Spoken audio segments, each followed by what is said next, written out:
ప్రియరక్షకుడైన యేసు క్రీస్తు నామములో అందరికీ ఉదయకాల శుభములను వందనములను తెలియజేయుచు ఈరోజు వాగ్దానము అనే వాక్య ధ్యానములోనికి ప్రేమపూర్వకంగా మిమ్ములను ఆహ్వానిస్తూ మన ఆధ్యాత్మిక నైతిక సామాజిక జీవితమును పెంపొందించగలిగిన బలపరచగలిగిన మరొక వాగ్దానమును మీతో కలిసి ధ్యానించుటకు సంతోషిస్తూ ఈ వాగ్దాన వాక్య ధ్యానంలోనికి ప్రేమపూర్వకంగా ఆహ్వానిస్తూ ఉంటున్నాను.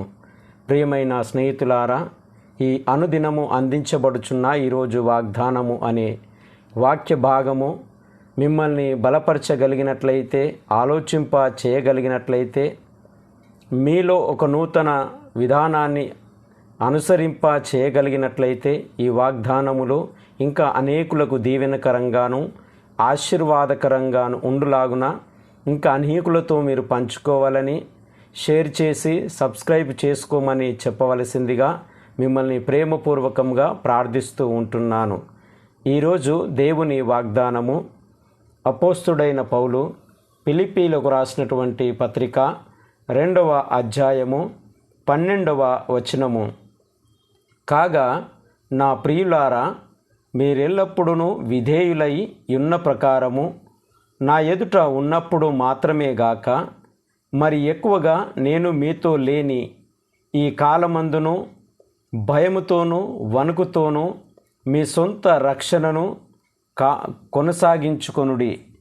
ఈ మాటను బట్టి ఇక్కడ మాట్లాడబడుచున్న ఉద్దేశమును ఆలోచన విధానాన్ని ఆలోచన చేసినప్పుడు ఈ సర్వ సృష్టిలోని సర్వ మానవాళి పట్ల దేవుని సంకల్పము, దేవుని ఉద్దేశము ఏమై ఉన్నది అనే ఆధారంగా ఆలోచన చేసినప్పుడు ఈ యొక్క వాక్య భాగంలో ప్రాముఖ్యమైనటువంటి విషయాలు మనకు ఆలోచింప చేస్తూ ఉంటున్నాయి.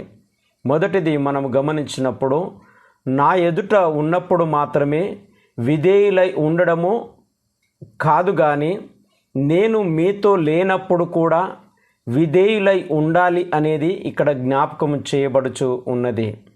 ఎందుకనగా మనము ఎదుటి వ్యక్తి ఉన్నప్పుడు కాదు, కానీ ఎదుటి వ్యక్తి లేనప్పుడు కూడా మన ప్రవర్తన, మన వ్యక్తిగత జీవితము, మన విలువలు, మన వ్యక్తిత్వము ఏ విధంగా మనం కాపాడుకొనుచు మనము జీవితాన్ని కొనసాగిస్తున్నాము అనేది రెండవ విషయం మనకి ఇక్కడ ఆలోచింప చేస్తూ ఉంటుంది.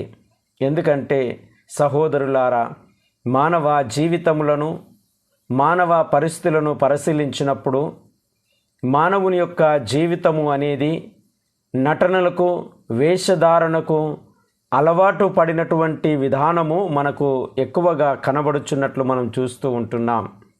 అనగా చాలా మట్టుకు మానవ జీవితాలను పరిశీలించినప్పుడు అధికారుల ముంగట నటించడము, నాయకుల దగ్గర, భార్య భర్త దగ్గర, భర్త భార్య దగ్గర, అత్తమామల దగ్గర, లేదా విశ్వాసుల దగ్గర ఎంతో గొప్ప నటన కలిగినటువంటి నటనలు ప్రదర్శిస్తున్నటువంటి వ్యక్తులుగా మనం ఈ రోజులు మనం చూస్తూ ఉంటున్నాం. అంతేకాకుండా గుడికి వచ్చినప్పుడు ఎంతో భక్తిపరులముగా, ఎంతో సత్యమును అనుసరిస్తున్నటువంటి వారముగా, ఎంతో యథార్థపరులముగా మనం నటిస్తాము.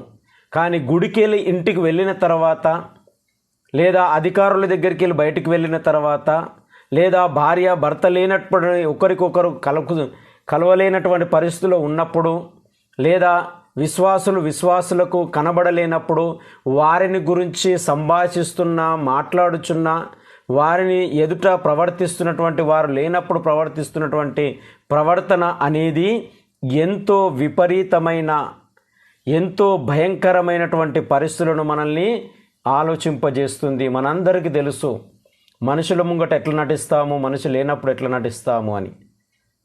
మనుషులు ఉన్నప్పుడు ఏ విధంగా ప్రవర్తిస్తాము, మనుషులు లేనప్పుడు ఏ విధంగా ప్రవర్తిస్తాము అనేది ఇది చాలా ప్రమాదకరమైనటువంటిది.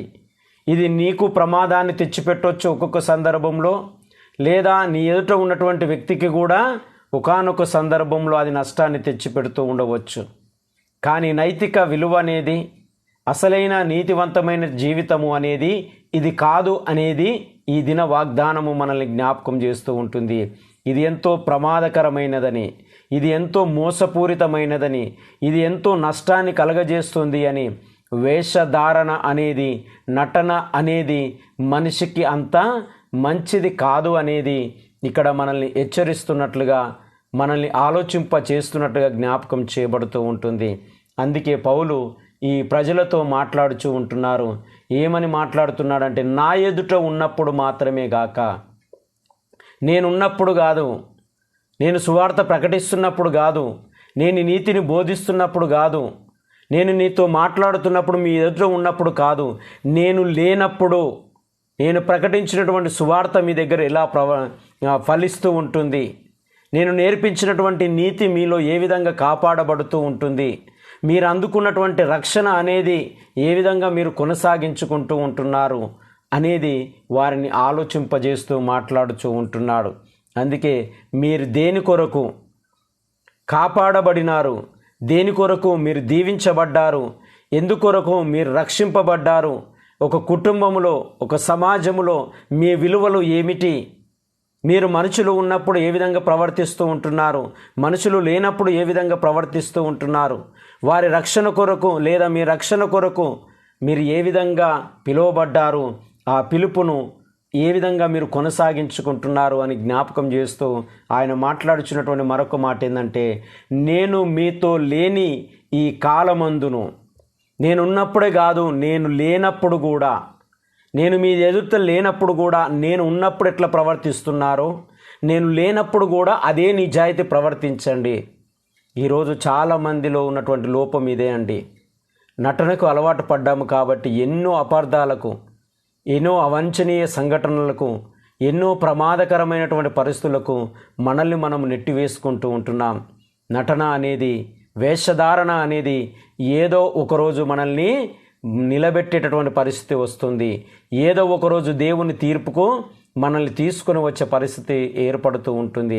నటిస్తూ ఎన్ని దినములు గడిపినా, నటిస్తూ ఎన్ని దినములు మనము ఎదుటి వ్యక్తిని సంతోషపరుస్తున్నాము అని అనుకున్నా, మనము కోల్పోతున్నది ఏందో గ్రహించలేనటువంటి వారంగా మిగిలిపోతున్నాము అనేది జ్ఞాపకం చేస్తూ ఉంటుంది. అందుకే ఆయన జ్ఞాపకం చేస్తే ఏమంటున్నాడంటే, మీరు ఈ విధంగా ఉండడం కాదు, మీరు ఎలా ఉండాలి అంటే, మీరు రక్షింపబడినటువంటి జీవితము, మీరు ఎదిగినటువంటి జీవితము, మీరు ఫలించినటువంటి జీవితము, మీరు అభివృద్ధి చెందినటువంటి జీవితము, మీ కుటుంబ జీవితము, మీ సామాజిక జీవితము అనేది అనేకులు లేనప్పుడు కూడా ఆ యథార్థత, ఆ భక్తి, ఆ నిజాయితీ, ఆ నీతి, ఆ క్రియలతో పెంపొందించబడాలి అనేది జ్ఞాపకం చేయబడుతూ ఉంటుంది. దానికి కావలసినటువంటి 2 సందర్భాలు ఏంటంటే, మొదటిది, ఇది కొనసాగించబడాలంటే ఆ భయము మనకు ఉండాలా. నేను రక్షింపబడ్డ వ్యక్తిని, నేను నీతిమంతుడను, నేను యథార్థవంతుడను, నా మీద కొంతమంది ఆధారపడి ఉన్నారు, వారికి మాదిరిగా బ్రతకాలి అనేటటువంటి భయం మనలో ఉండాలా. రెండవది, వణుకు మనలో ఉండాలా.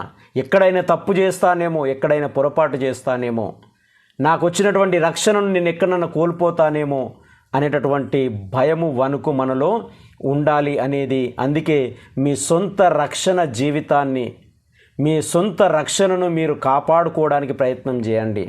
ఏ ఐడెంటిటీలోనికి నువ్వు వచ్చినావో, ఇతడు నీతిమంతుడు, ఇతడు యథార్థవంతుడు, ఇతడు భక్తిపరుడు, ఇతని చూసి నేర్చుకోవాలి అనేటటువంటి ఏ స్థాయికి నువ్వు ఎదిగినావో ఆ స్థాయిని నేను మనము కోల్పోకుండా కాపాడుకోవాలనేది ఈ దిన వాగ్దానం మనకు జ్ఞాపకం చేస్తూ ఉంటుంది.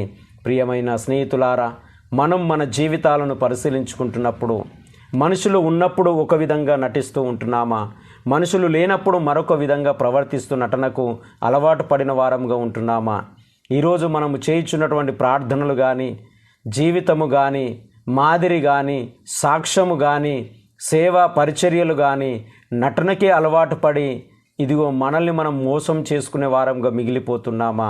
మనుషుల ఎదుట లేదా మనుషులు లేనప్పుడు కూడా నేను మాట్లాడుచున్నది, నేను వినుచున్నది, నేను సాక్షిగా ఉన్నది, ఇది మనుషులు ఉన్నా లేకపోయినా నేను అదే విధంగా కలిగి జీవిస్తాను అనే వ్యక్తులుగా మనం ఉండగలుగుతున్నామా అనే ఆలోచన మనకు ఈరోజు అందించబడుతూ ఉంటుంది.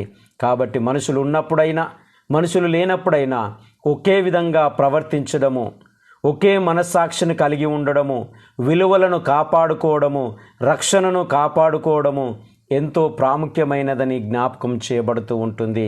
మరి ఒక్కసారి జ్ఞాపకం చేస్తూ ఉంటుంది, నా ఎదుట ఉన్నప్పుడు మాత్రమే కాక మరి ఎక్కువగా నేను మీతో లేని కాలమున మీరు భయముతోనూ వణుకుతోనూ మీ సొంత రక్షణను కాపాడుకొనండి అని ఈ దిన వాగ్దానం మనల్ని హెచ్చరిస్తూ ఉంటుంది. దేవుడు తన సంకల్పాన్ని బయలుపరుస్తూ ఉంటున్నాడు. దేవుడి మాటలు దీవించి ఆశీర్వదించునుగాక.